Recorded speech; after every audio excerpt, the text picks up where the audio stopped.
All right, welcome back to Business Focus, your most authoritative business and economic analysis program here on TV3. We're streaming live on Facebook, also live on your DSTV channel 279. We'll start off with the Forex markets, just to find out how the city has been performing against its major trading currencies today.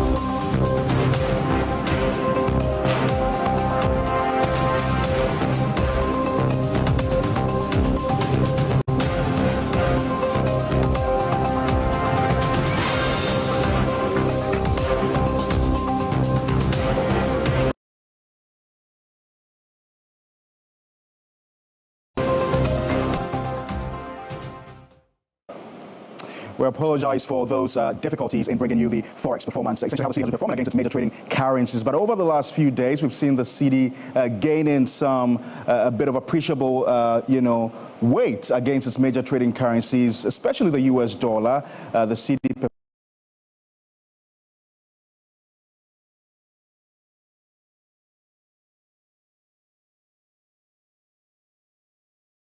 performance has been quite stable over the last few days, and we wonder what is contributing to the sudden increase in the value of the city against the US dollar. Let's find out what's been happening in the global commodities market. Let's check out the price of gold, cocoa, and crude oil.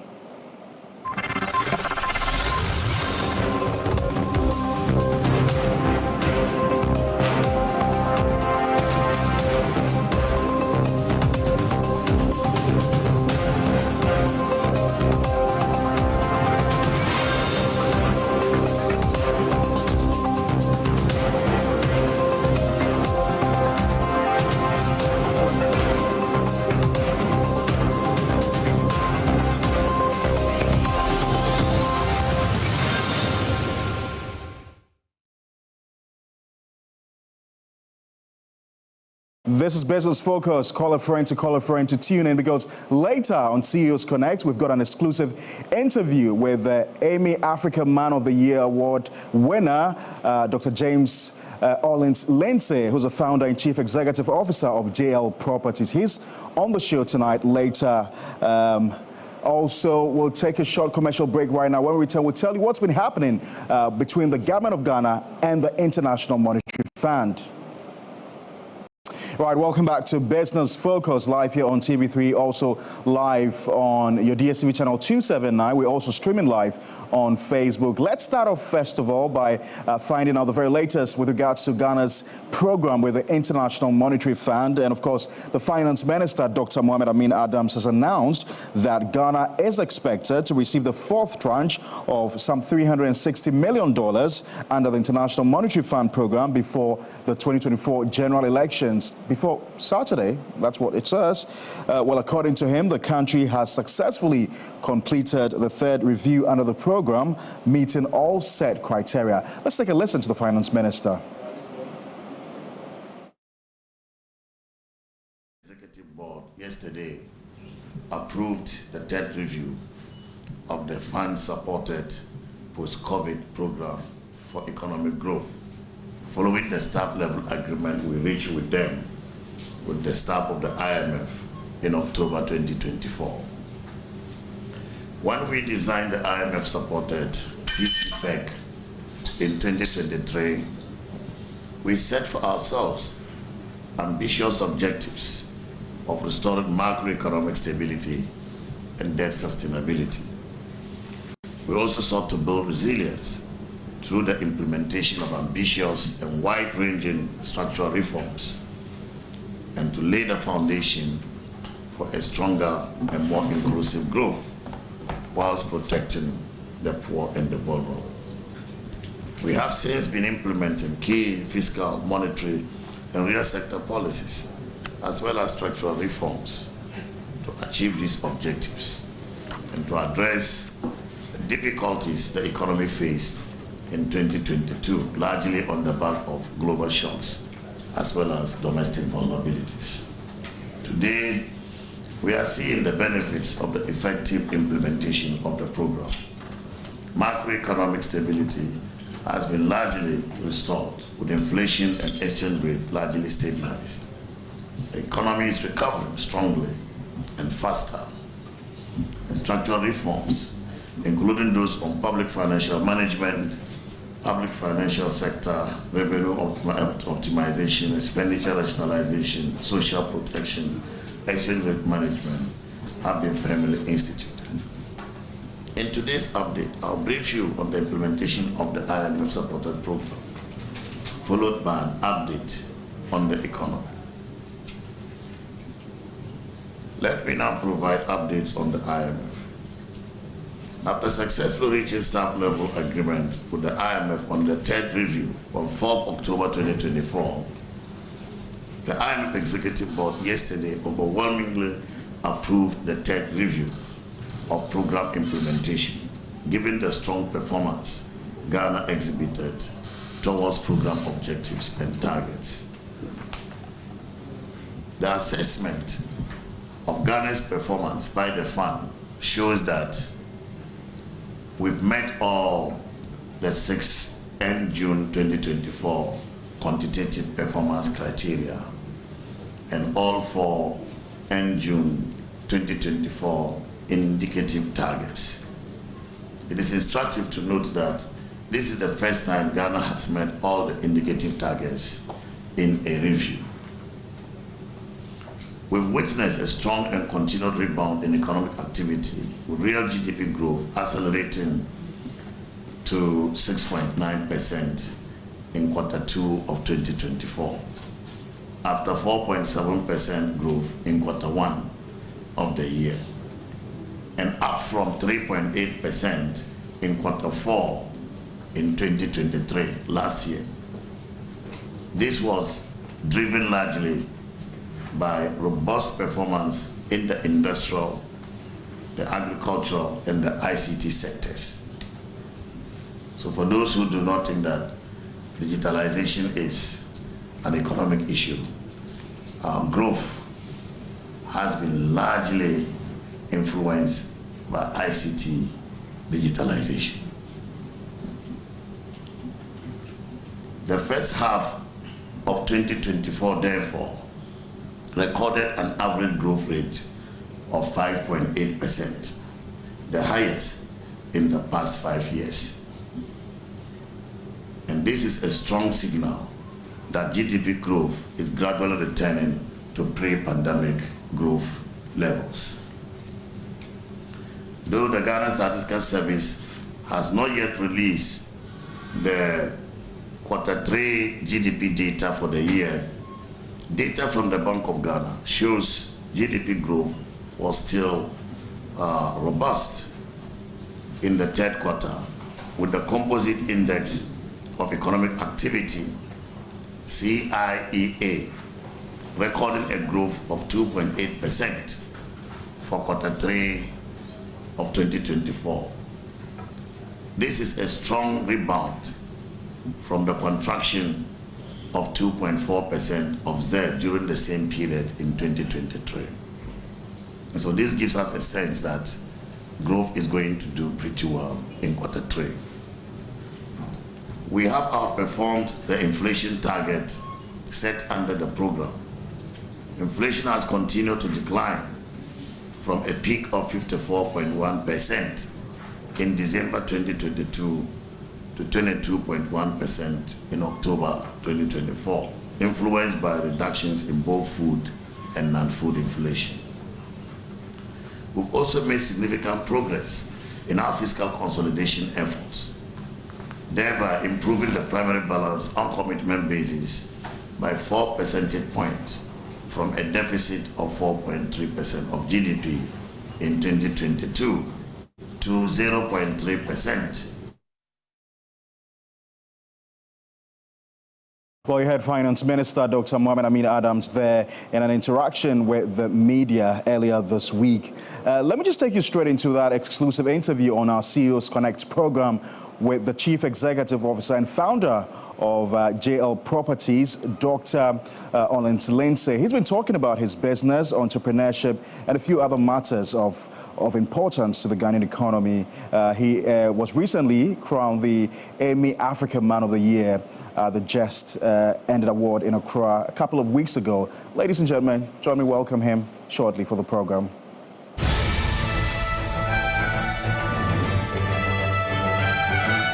Now, today on the program, I've got a very special guest to introduce to you. He's a distinguished business leader who has a dozen companies to his name. Prominent amongst them is JL Properties. My guest is well-traveled and has stints at High Speed Production, Wadsworth in London, IBM UK, JOL Limited, and aside being executive chairman of JL Holdings. His contributor for top African managing directors selected for the best practice by the United Nations. He's a member of the Ghana-France Chamber of Commerce, the Ghana-UK Chamber of Commerce, the Commonwealth Business Council. He's very well traveled and is actually responsible also for transforming one-time Achimota dam site. Ladies and gentlemen, join me welcome Dr. James Lindsey. He is recently the AMI Ultimate Man of the Year and also Chancellor of the Cape Coast Technical University. Doc, good evening and welcome to Business Focus. Thank you for having me. It's a delight having you on the program. It's always a pleasure. Right. How does it feel like to be named the AMI Africa Ultimate Man of the Year? It's really humbling. It makes you understand that hard work pays, and working hard breaks no bones. And I am very thrilled.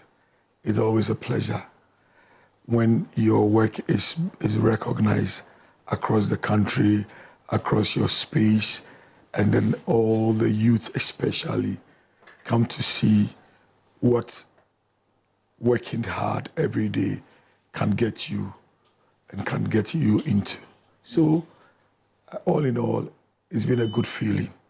It's been a good couple of days. It's been a good couple of weeks since I was shortlisted, and then we're doing the statistics and everything. I opened my doors. I let them have a feel of what I do, including my farming, including my real estate, including my bakery, including my security services and my management services. It's always a joy if you know you are doing a good thing and others want to showcase it so that people would appreciate it. So, all in all, a great feeling. I did mention in my introduction that you've got a dozen other companies, but you are known ultimately for real estate industry. I mean, you've made significant strides in the real estate industry. When did you begin this? Well, it began all by me building my own house when I had come back from the United Kingdom, where I was returning from the University of Hertfordshire, and then I was coming down to Ghana just to come and resettle. A white boy, excuse me to say, saw what I was in my house and said, it's all just, I want just this house. I was surprised, but then one thing led to another, and then the next day he says, meet me at Barclays Bank. Those years you could cash a lump sum over the counter. He cashed for me $60-something thousand dollars, I think 22 years again. And that was the beginning of the story. I built 2 houses with it, and the rest is history. A few years ago, I would become one of the few people who would do 200 houses a year. And believe me, people are making a lot of noise in this city. Nobody does more than 100 completed houses a year in the city. No developer. We do 200 plus houses, and grace found us along the line. Good tidings came in, and we became the city's favorite, the biggest in the city, inner city developer, Accra's finest developer, the most competitive when it comes to prices. It's all through hard work. So I love building homes. How many properties do you have to your name? Well, I've built over 1,500 houses. Across the country? Across the city, yes. The country, all action has been in Accra. I've done a few things in Kumasi. I'm doing a few in Cape Coast, my hometown, and where my university is. I've done a few in Koforidua where my childhood years were spent. But arguably, a lot of things of my houses have been in Accra. So you build these houses primarily to sell? Yes, I build homes to sell. I'm a residential developer. So I build homes to sell, mid-range homes to sell. And that's my joy. That's what I do every day. I wake up every day wanting to come to work. It is not easy for someone to say every day he wakes up wanting to come to work. But that is the truth. For years, I just want daylight to come so that I come to my work and then come to do things to help Mother Ghana. We'll come back to the real estate industry, and I'm particularly interested in knowing how you managed to turn around a dump site into such a lovely, real estate property. But beyond real estate, what else do you do? Well, beyond real estate, I'm into bakery. I'm into road construction. And then what I love most to do is to mentor people. Sharing is caring, as is always said, but then finding true people who deep down their heart wants to share is not something that you come across easily, but I love to share my knowledge. I can't dance, I can't sing. I'm not good at singing, I'm not good at dancing, but what I'm good at is thinking. I can think and find solutions, so I like to share that with people. And people take to my discussions. As I tell people all the time, believe me, this country is one of the nicest places you can have and one of the simplest places to make a living and to have friends and to create a business. You can take me on that, it's a fact. And so I love people to understand what it takes. There are small, steady steps towards progress. You can't make money overnight, and those are things that I try to tell people. Staying true to yourself is a cherished value. You need to know you can do vegetables and make money anywhere in the agric value chain, from the farm gate to the market gate. When you plug yourself there, you can make money. But if you want to do packaging and package yourself, as people are doing now on social media, look, it has a lifeline. But some would say you make it sound a bit simplistic. You don't acknowledge the difficulties that the youth encounter in the process of wanting to become entrepreneurs. There's high cost of doing business in the country. There's high cost of credit. You should acknowledge all these challenges, don't you think so? You see, but the honest truth is that you don't look at the difficulties. You look at the end result. I've faced many challenges in my business, many challenges. But you see, you look at the end result. People, once you look at it from the beginning, you're always going to look at difficulties and stuff. I tell people, look, some people have shared my knowledge with and say, listen, don't start borrowing to do real estate in Ghana. At 38-39%, you crash. You borrow to finish real estate. You don't borrow to start from the bank, because they are in the business of making money. These are small things that when you learn from a good person, you get to know. So I'm not making it simplistic, but nothing in life is simplistic. It's a fact of life. But one of the major hurdles for the youth is access to capital, cost of credit, high interest rates. These are challenges. Well, I even don't want to get easy access to capital, because in West Africa, Ghana, when a person gets easy access to credit, he'll misuse it. Honestly, look, I find people who have borrowed money and throwing big parties and doing weddings and doing stuff. And when I see them, because this city is a big village, everybody knows everybody, I say to myself, this person is going to crash. Fast forward, the person will crash. Because you see, when you have easy access to money, you cannot think. That is why, again, to be very factual to us and very in a respectful way, that is why this nation is where we are. Look, in Malta, where I do a lot of business, and I'm one of the biggest, my company JL is one of the biggest business partners of Maltese companies now. We have 10 different business companies we are dealing with. It's all limestone. There are only 500,000 people. Whenever I get to Malta, I feel like weeping. The things they do. All they have is limestone. They are security money printers, and then they do fish farming and tourism. Look at us in Ghana. We have everything. It's sad.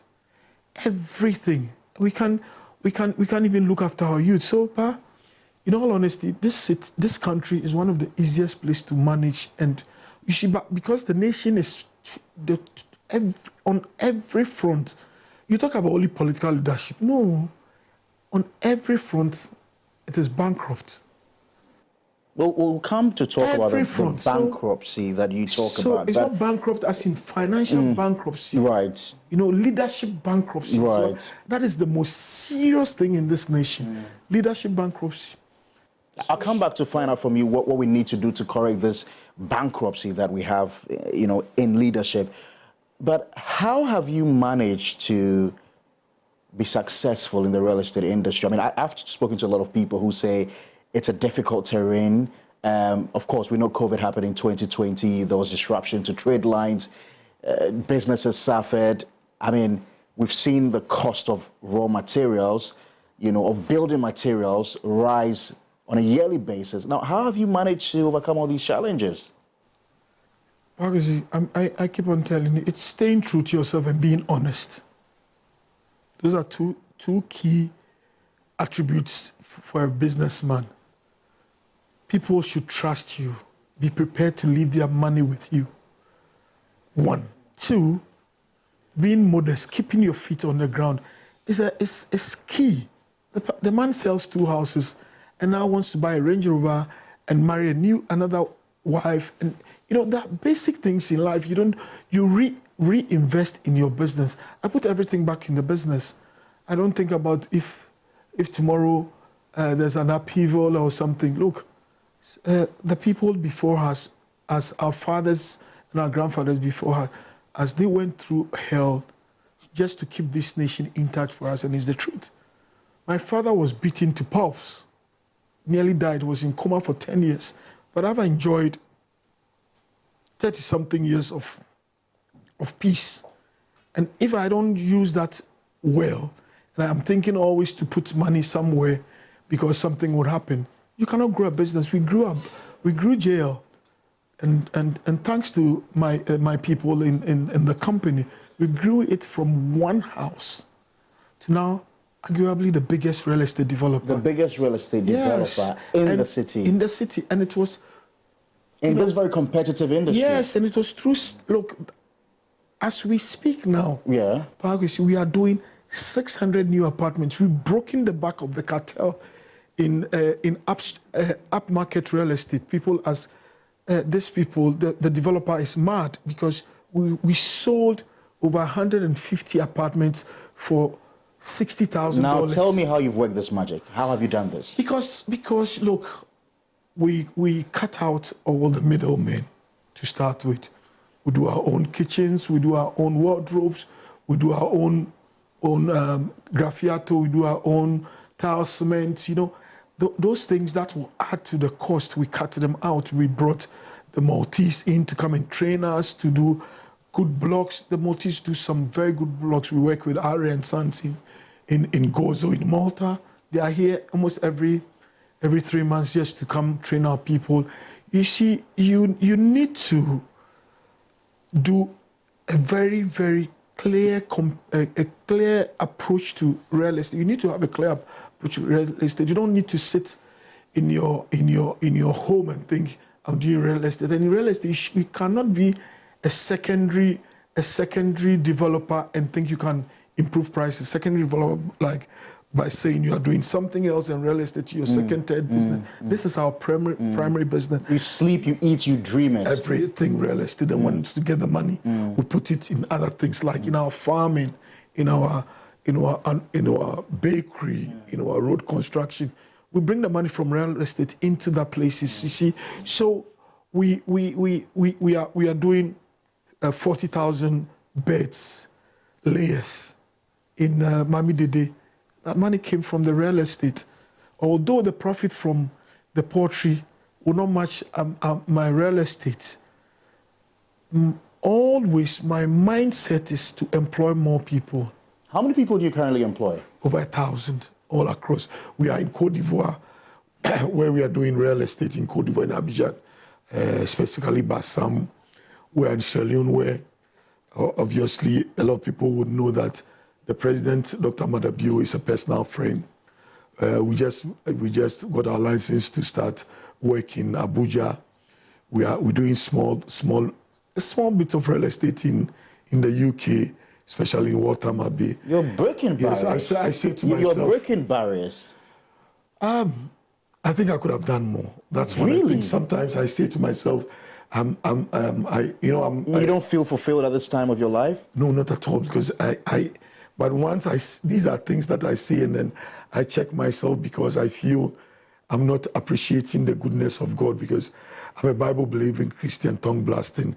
Grace has found me at a certain point. So sometimes when I see these things, I say it very, very advisedly, because, but I think that I could have done more. I could have done more, because you've got real estate in London. You've got a license to operate in Nigeria. Yes, I'm in Sierra Leone. In Maltese. I'm in Malta. I'm in Malta. I'm in Valletta, the capital. I'm in Abidjan, where I actually am building in Bassam.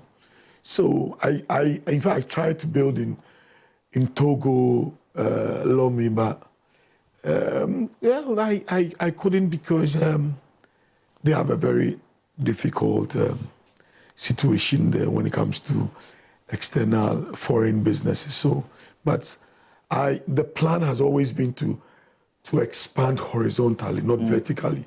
That means not to do south north, but then south south.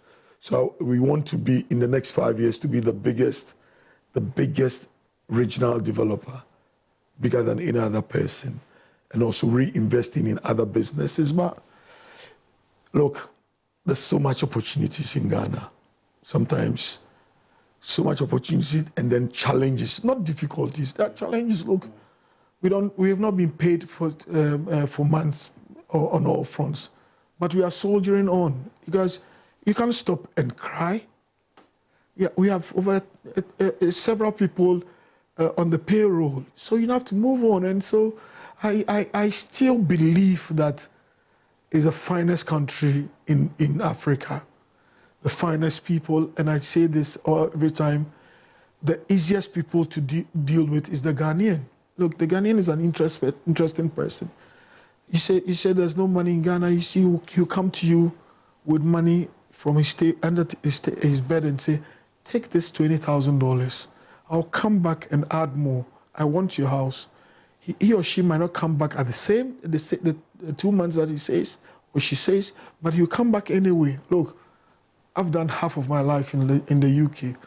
I went to the Kwame Nkrumah University of Science and Technology. I went to St. Peter's School, St. Augustine's College, but I've been in and out of London all my life. Nobody, very few people can bring £20,000 from their room and give it to you. They live by paycheck to paycheck. So we need to believe and love what we have in this country. Right. Yes, so we have problems.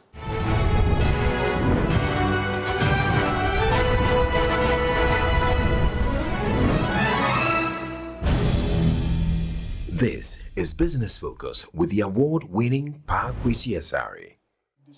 Right. Yes. Now, tell me about the Achimota Ram site story. Well, so, you know, there's an interesting piece to it. Once I tried to get the place years ago, I thought I had something wonderful. I was bringing my wife to come and see it, Anyway, this is a story she tells her friends, and she told me a few years ago. She says, when I brought her here, she said, I'm going to build an estate here to be the finest and everything. She went home the whole night. She wept because she said, my husband is going to burn our savings. Years ago, she's the proudest woman because this place was a dump site. A disused quarry site. They had brought the whole Accra rubbish here. Then I bought it. The rubbish dump site. Went to court to stop rubbish from being poured here because then the school would support me because the order went all the way to Domi and the rest, Achimota school, the most affected. And then, depending on the wind, we'll go back also to Abelimpe and the rest. So I had people to support me. I got the site. I took everything away, all the rubbish away, brought fresh soil, roll it, applied technical knowledge, and built arguably the finest real estate, the finest. It must have cost you a fortune. The thing is that, truth be told, Bagwisi, money should be secondary, should be a secondary aspect of what you are doing. Once you go to the table with that mentality, the profit will come. It's not about the quantum. Now people come here, many people come from the UK and say, this place is modeled on Milton Keynes in the UK. And it's true. Small units, 3, 4 bedrooms, 2 bedrooms, just the space you need to live, 2, 3 cars to park. So if you make more money, you come to us, we give you a bigger building, and then another bigger building. Because you see, the Ghanaian is also interesting. He says, I want to build a 5-bedroom, 6-bedroom. Meanwhile, you are just starting, you're a bachelor, you just married. And so, if you want to buy from us, we take you through all this and educate you. So it's a complete company, not looking at profit, but looking at what is good for you and what will help you. And then also looking at your ability to pay. So Achimota Damsa honestly has given us a lot of mileage. JL You won several awards, I guess. Several, 8, 10, 15 awards maybe now. The company that I founded and I'm the executive chairman, this is our pride, this is our flagship, and whenever we bring you here, you say, wow. 8, 9 out of 10 says, wow. I was marveled myself when I got into it. And especially for those who have lived or who went to school in Achimota. And have known this place. You know, even presently, we are even doing the road which has been destroyed, because we finished this place a couple of years ago, but we're still repairing the roads on the exterior of the estate, because we want people to know. We don't even know when it will be paid, but we are doing the road. That is the beauty we come to the table with. Doc, you make it sound all cozy, as if life has been, you know, exciting without any challenges. What have been your greatest challenges in business? I lost money on a real estate deal. You did? 10 years, 12 years ago. You know, in this city, if you call 5 people, and I pride myself every time I say that if they want 5 people in the city that know a thing or two about an inner city land, chances are I'll be called. My specialty has been construction management, but then I have a lot of knowledge about the lands in this city. 10 years ago, I saw a piece of land I wanted to buy. I was just doing a quick back and forth trading, and then so that I can clean the land up and sell it in airport residential. I paid $1 million+ to someone. I've never seen him today. Oh, you're kidding me? I'm telling you. $1 million+? Yes, direct bank transfer. And as we speak now... You lost $1 million+? Yes, as I speak now, I'm still paying from my salary because I don't want us to take any money from the company. So every month there's a deduction towards repaying that hole I created. Because, so again, I tell people, if it's too good to be true, then it is not true. And it's a fact of life. It was too good a deal for me, and I was always saying to myself, this can't be true. But he had cloned the land title, cloned the documents for his siblings. Everything looked correct. And once I saw that, I said, well, listen, and that was 10 years ago. Chances are now it will never happen to me. Maybe to that day I didn't pray over my transactions. So I laugh over it anyway. But then those were some of the lowest moments. But I still stayed true and soldiered on. I have a certain principle. I tell people, look, I like sometimes in my spare time, I like to watch a lot of films and so I look at sometimes a platoon of soldiers going somewhere in like Colombia or something, and then the plane leaving them. And they say, the commander saying, let's soldier on. They go through the bush, hard way, and get to the capital, Bogota. And then a flight will come and take them off, hard way. So I'm always looking at the end of the story. Look, I do a lot of restructuring on my own for free for some of my colleagues in real estate when they fall into trouble. I say, look, do A, B, C, D, let's do it this way, let's cut this point, let's do this. So it's not that I've never had difficulties, but I see them as challenges. Do you have political ambitions? No.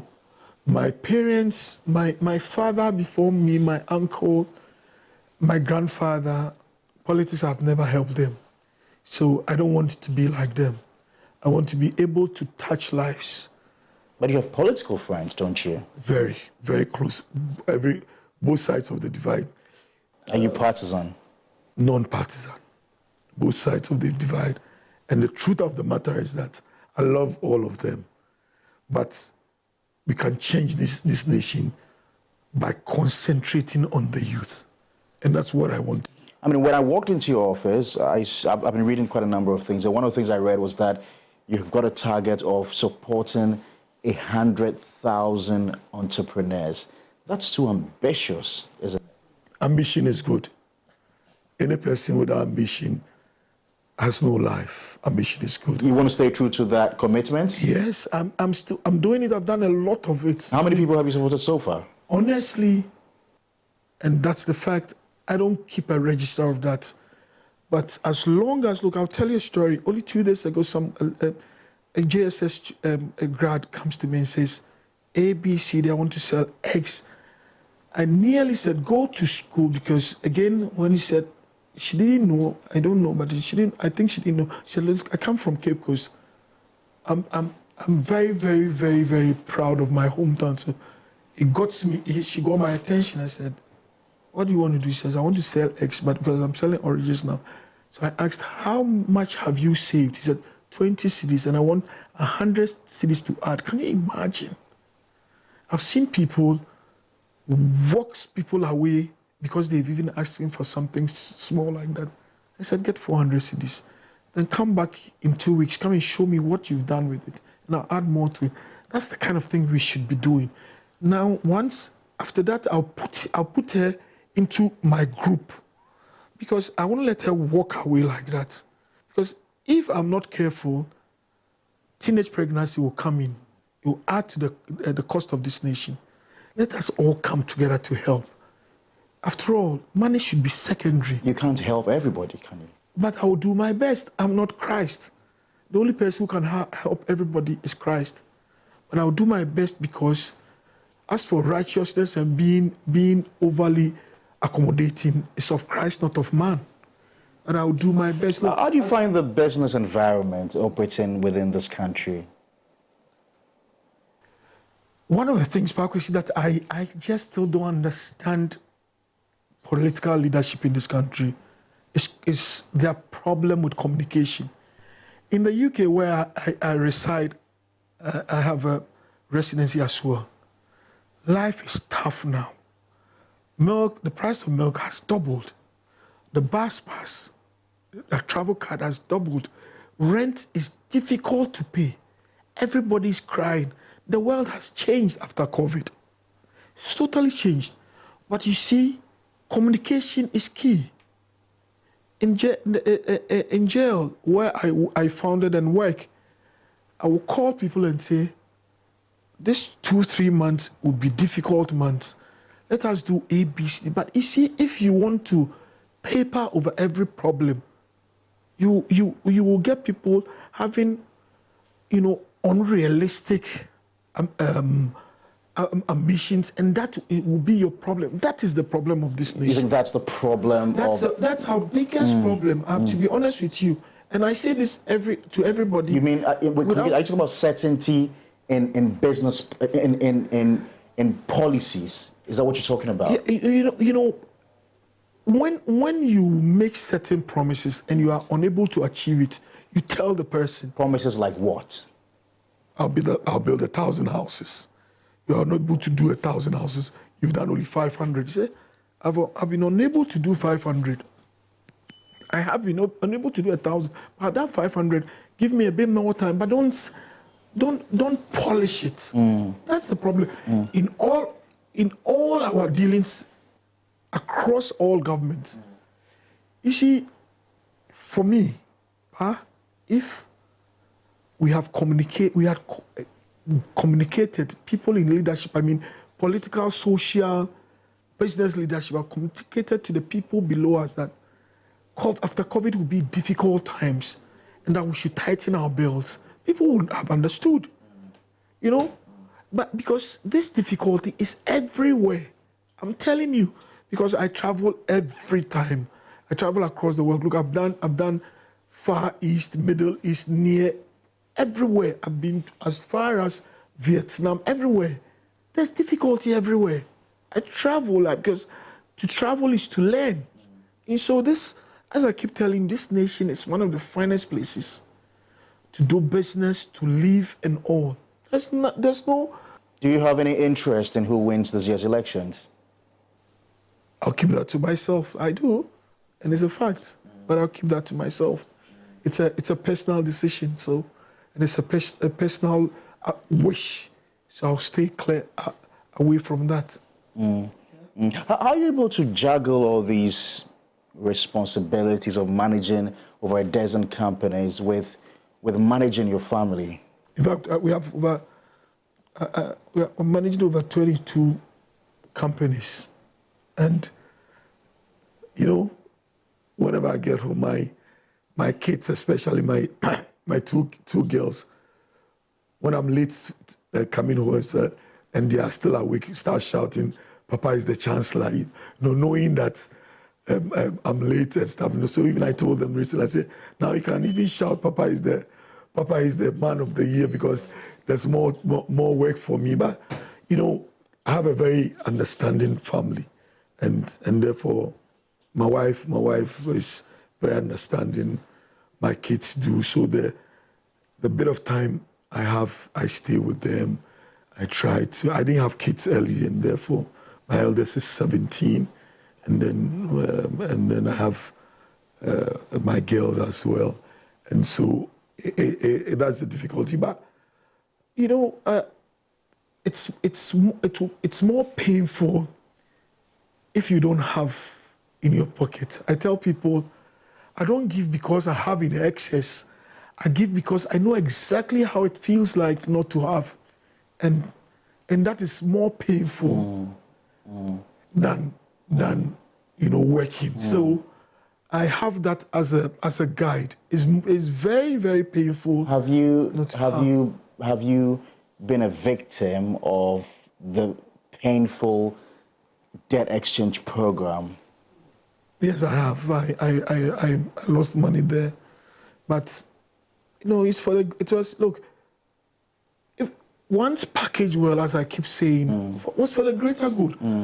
Do I take that? Should this nation go and then become bankrupt, or should I personally take a cut for a greater good? I prefer a cut for a greater good, and that's why I won't complain and go rolling on the floor about it. Because as long as you have life, you can make something up again. That's my bit. I've got two final questions for you. First of all, what more are you left to do? A lot more. I have a lot of the people I want to mentor that I've not even scratched the surface. a lot more, a lot more. What would you be remembered for? What would you want to be remembered for? Well, so I'll also tell you this bit before you go, or you let me go. I was driving to Achimota a year or so ago, and I was asking myself the same question. So I said to myself, the same way that when I go to the mall, I see people, kids who will come to and be asking their parents, that's the man that gave us our house. And that those things have made me even stop going to the mall because I cannot have private time with my kids. The same way, in 50 years' time, these houses I've built, these 1,500 houses I've built, and I'm building more. By the time we've planned to do 10,000 houses in the next 10 years, we'll still be standing and people will mention my name and say that this man left this estate. Again, the lives I'm touching, and through the Lindsey Foundation, you know, we built the Achimota. We went to Achimota Hospital. My mother went to Achimota Hospital one time, and they still had the 1938 emergency ward there. So we decided to build a fresh emergency ward, 16-bed, state-of-the-art. We are doing the same thing for the Metropolitan Hospital in Cape Coast. We want to do 5 other ones. The good we do in the society through the Lindsey Foundation, looking after people in schools. We've given scholarship to people to study in the UK. We don't tie you down with a bond for you to come back. All those people will still talk about me years to come.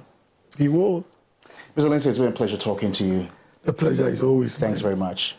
Thank you too. I'm humbled. Well, that's Dr. James Lindsey. He's Executive Director and founder of JL Properties and also into several other businesses. He was our guest on Business Focus tonight. Thanks very much for watching. A lot more of this program will be on our YouTube channel, also streamed live on Facebook, live also on your DSTV channel 279. My name is Pakus Yasari. Thanks for watching. We'll see you same time next week. Bye-bye.